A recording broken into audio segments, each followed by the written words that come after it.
এসব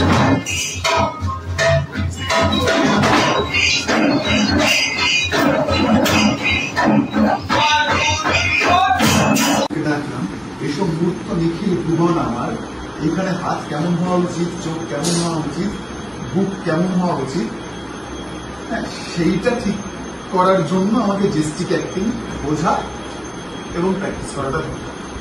জানেন এই টেক্সটটি কি করে জেস্টারাইজ করব?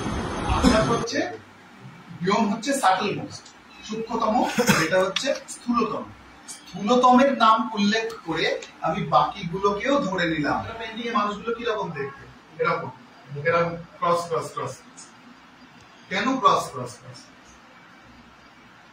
কারণ সবকিছুই গাছ থেকে তৈরি হয়ে যায়, বাঁশ দিয়ে ঘর বাড়ি, বাঁশ থেকে সবকিছু, ওদের খেলাধুলো সবকিছু। সমস্ত পৃথিবীতে যেটা বোঝানো হয় যে তুমি কিছু আঁচড় দিয়ে ব্যাপারটাকে বুঝিয়ে দেবে। এইটাকে লোকে ভুল করে, মানে ইন্ডিয়ান জেস্টিক অ্যাক্টিং কে ভুল করে ম্যানারিজম করে,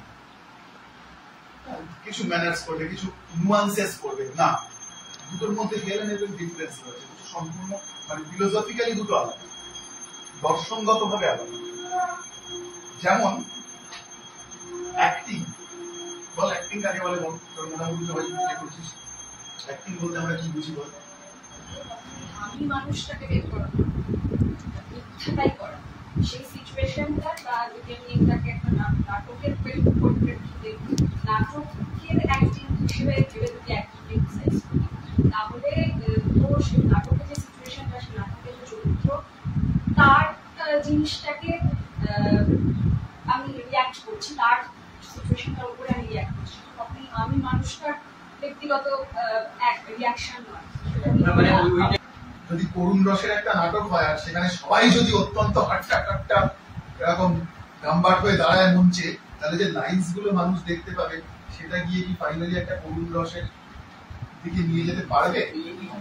প্রকাশের ব্যাপার না, আমি আমার একটা কিছু চর্চা যেটা করতে সেটা পেয়েছি,